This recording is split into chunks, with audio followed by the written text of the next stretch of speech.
Hey guys, the fasting thing.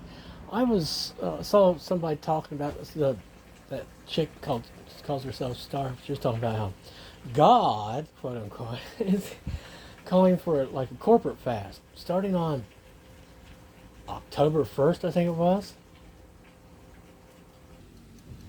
and she was calling for that intermittent fasting, I guess, because she was talking about how, yeah, I guess you don't. Some of them, the way they're doing is they're not eating until after midnight. Then they can have some food and I guess go to sleep. That was something about like what I was doing for the last few years. So I guess that's, it is a fast. It really truly is, of sorts. But of course, as you well know, real fast means um, cutting out some stuff, And if you're doing a Catholic fast, like might be red meat, or something like that. But if a true real fast, like what they used to do, was you're not having anything, just liquids, and that's it. No candy, nothing, no um, sugarless candy. Because here's the thing about the sugarless candy: while there's no sucrose in it, there's some kind of sugar-like structure, chemical structure in there, and which is going to be healthier for us anyway. The double the calories of that little piece of candy and candy, and go with the sucrose, or go with mystery sweetener, which we don't know how that came about except in a laboratory.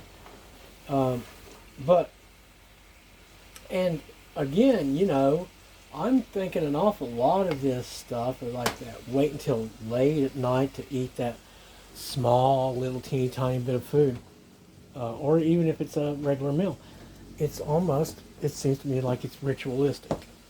And it's like, well, here's this, one little bit of goody yum I get for the day. Now I can rest and relax and go to sleep. What if you don't need it? What if the whole point of the fasting is to prove to you that, in fact, the Matrix is lying to you. Even if it's 2,000 years ago, people were saying, all standing around you going, well, you have to have 3 squares a day or you're going to die. And then you don't. And you don't die. You don't have 3 squares a day and you don't die. And then all of a sudden maybe there's some real crazy man like John the Baptist, who came not eating or drinking, and they accused him of having a demon, right? They were saying this in Matthew. What does that say to you? He comes not eating or drinking. Well, how long? How often does he eat? Does he not eat and drink for 30 days at a time and then maybe has a meager meal or two and goes right back to it? How does that work for him? Do you actually need to eat? Or is it just part of the program? Do you need to have X amount of calories each day to maintain your body weight, or is that only programming? How much of the Bible, how much of the Word can substitute for physical food? How much of the Spirit? Because remember, John the Baptist did not have a Bible to carry around with him, but by golly, by gosh, he was certainly full of the Spirit. Oh, there's my alarm. Hold on. Okay, so I'm back. So like, most of all of this month, I have been on a fast where I didn't, like the first, like through the 6th through the 10th, it looks like I was mostly without any food at all, and maybe just a small amount here or there, some kind of bits and bites. But then for almost all of this month, it's been without any real food at all, except for like candies and the sugarless candies or something, or like one bite of something or two at the end of the day. I mean, we're talking really minimal amount of calories, and this is, I'm going into another day of it, and so and like, I also remember, if you feel you have to have something to eat, but you're really trying to do the fast thing, you can try, an apple, for example, and try biting that apple. I want to get me some apples. Try biting that apple and chewing it up and spitting the darn thing out.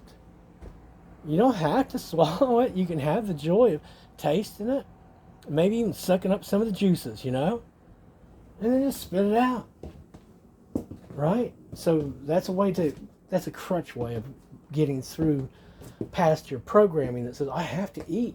I have to. I have to have it. I have to. Because an awful lot of that is programming. And that part of what the book is trying to tell you about fasting is it's trying to break from you the programming of the matrix and help you to advance spiritually. And from what I understand through this fasting, we do build in different ways. If you ever wanted to be a tree with a lot of branches going up into the air, I understand that, hardcore fasting for longer periods of time could really help you in that respect. So, and as good as this has been going, I was thinking, well, let's see, maybe I should just keep on going and make it a full blast, hardcore fast, and we'll just blow on through till the almost the end of September, and then before these coupons run out for Long John's and or Arby's, I can go use them before the 30th of September, break my fast, and have a real big time. Or maybe go to Long John's, Subway, and no, I'm just kidding. But I do tell you, sometimes I get the hankering for the fish. And here in a little bit, I'm going to satisfy that. I'm going to take me a couple bites of fish. I'm going to like, oh, it's fish. Yeah. And I'm not going to eat it. I'm just going to throw it away. And soon I won't be bothering with any of that. And we're going to see how far we can go. I mean, I'm not exactly sure what state of being they brought me into and which dimension, but I do know that they ripped me off and took me into it. No, anyway, it just proves, you have to be selective in who you care about. And you can't love directly much of anything. And really more than anything, you probably have to just, love them through God. Say, well, I'll pray for you, sister or brother in Christ, if you claim that you are that, but I'm probably not accepting that you are that. That's what I was saying a while ago about trust. It's like, think of Truman. Think of the Truman Show. Now, but think of, the torturous parts where they really, really were pressing on him, Now think of that 1,000 times over. Okay? With real evil intent. Who is he going to trust ever until he knows for sure what it is he's looking at? Because again, it could just be a big lizard with a human suit on. Could be a big wolf dog, whose hair was perfect, but he looks like a human. Or it could be one of my kind, the ones that beam love at you, and you're like, oh man, that's just so, yay, oh, yay, let's get together, ooh, radiate together, we'll magnify the light together, yes,